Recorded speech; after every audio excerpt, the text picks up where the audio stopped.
함께 묵상할 새벽 예배 말씀은 로마서 9장 19절부터 24절까지의 말씀입니다. 신약성경 252쪽입니다. 혹 내가 내게 말하기를 그러면 하나님이 어찌하여 허물하시느냐 누가 그 뜻을 대적하느냐 하리니 이 사람아 내가 누구이기에 감히 하나님께 반문하느냐 지음을 받은 물건이 지은 자에게 어찌 나를 이같이 만들었느냐 말하겠느냐 토기장이가 진흙 한 덩이로 하나는 기 있을 그릇을 하나는 천이 쓸 그릇을 만들 권한이 없느냐 만일 하나님이 그의 진노를 보이시고 그의 능력을 알게 하고자 하사 멸하기로 준비된 진노의 그릇을 오래 참으심으로 관용하시고 또한 영광 받기로 예비하신 바 긍휼의 그릇에 대하여 그 영광의 풍성함을 알게 하고자 하셨을지라도 무슨 말을 하리요 이 그릇은 우리니 곧 유대인 중에서 뿐만 아니라 이방인 중에서도 부르신 자니라. 아멘. 오늘 본문 말씀은 불신자의 입장에서는 조금 이해하기 힘든 말씀이라고 할 수 있습니다.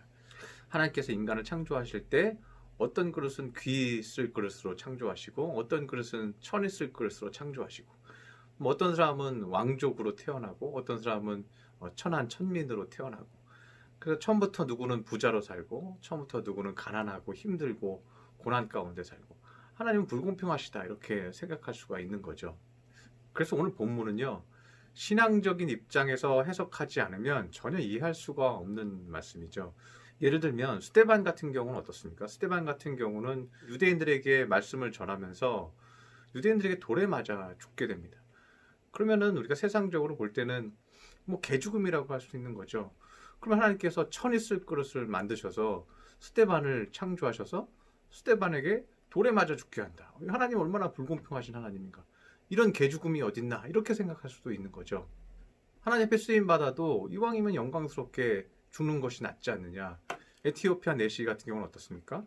왕의 총리나 마찬가지인 사람이죠. 아주 계급이 높은 사람이고 부유한 사람이죠. 이런 부유한 사람이 빌립 집사를 만나서 이사의 말씀을 설명을 듣고 거기서 은혜를 받고 세례를 받고 복음을 자기 에티오피아에 가서 복음을 전파하게 됩니다. 그렇게 정말 영광스럽고 귀하게 쓰임받고 부자로 살고 뭐 이렇게 믿는 것이 복된 것이지 돌에 맞아 죽는 것이 복된 것이냐라고 생각할 수도 있죠. 그러나 우리가 이런 생각을 해볼 수 있습니다. 스데반에게 한번 물어봅시다. 스데반에게 당신이 행복했습니까? 물어본다면 스데반은 어떻게 대답할까요? 스데반은 나는 나의 인생을 감사하겠습니다라고 얘기하겠죠. 왜요? 스데반은 하늘을 바라보면서 그의 얼굴이 천사와 같이 빛이 나면서 예수님이 벌떡 일어나시는 것을 보죠.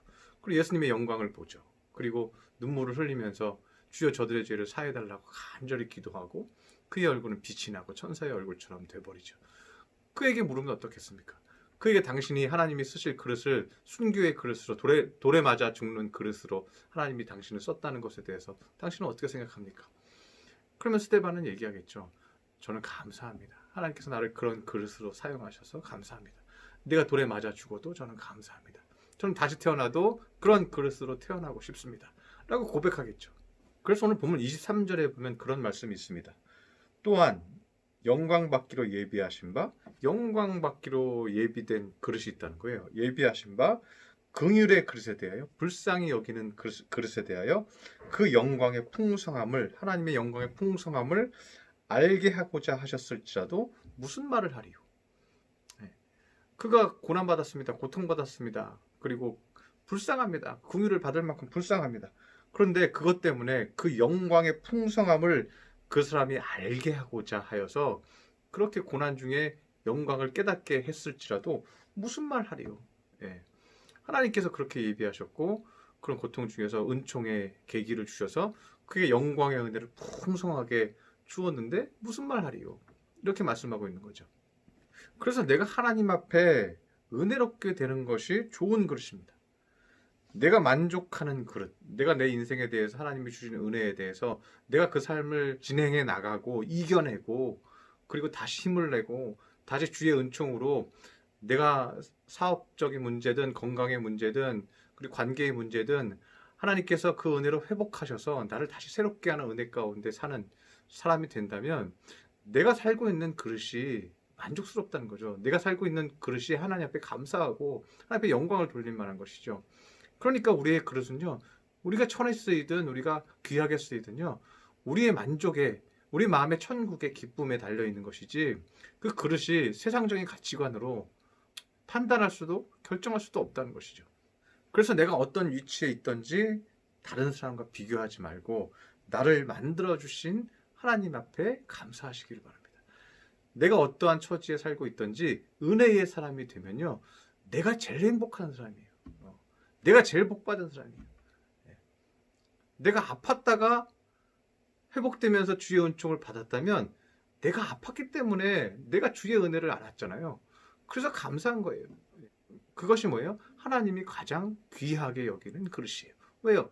고난 중에도 천하게 창조했는데, 힘들고 어려운 인생으로 창조했는데, 그가 긍휼하심을 받고 주님 앞에 간절히 기도하고 은혜 받고 위로받고 마음이 뜨거워지고 녹아지고 하나님을 찬양하고, 그 반대의 그릇도 있겠죠. 그 반대의 그릇은 사울 왕의 대표적인 예입니다. 사울 왕은 하나님께서 왕으로 삼으신 귀한 그릇입니다. 그러나 그가 하나님과 멀어지고 하나님과의 관계 안에서 그가 온전히 회개하지 않고, 그러면서 어떻게 됐어요? 사울 왕은 하나님의 진노의 그릇이 됐죠.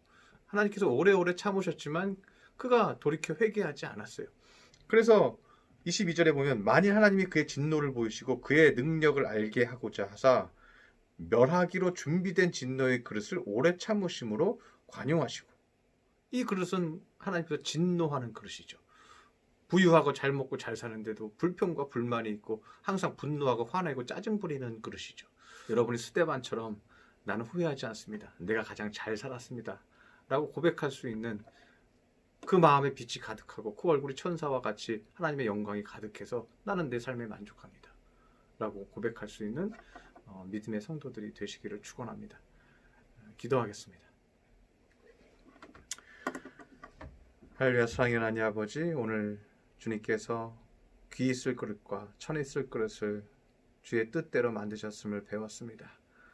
그러나 세상적으로 볼 때 귀 쓰이고 천이 쓰이지만 그 마음에 주의 은총과 은혜가 가득해서 스데반처럼 감사하면 그것이 귀하게 쓰이는 그릇입니다.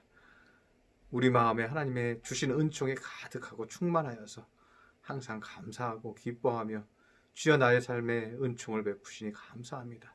고난 중에 주님을 만나고 주님의 뜨거운 사랑을 체험케 하시니 감사합니다. 고난 주셔서 감사합니다. 때로는 육체의 질병 주셔서 감사합니다. 그 모든 것으로 주의 은총을 내가 받았으니 감사합니다 하고 나에게 주어진 모든 삶을 기뻐하는 믿음의 성도들 되게 해 주시옵소서.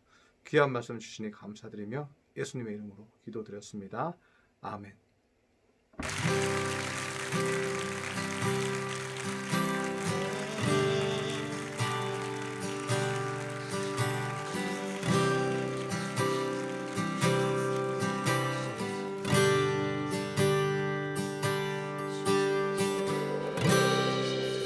모든 상황 속에서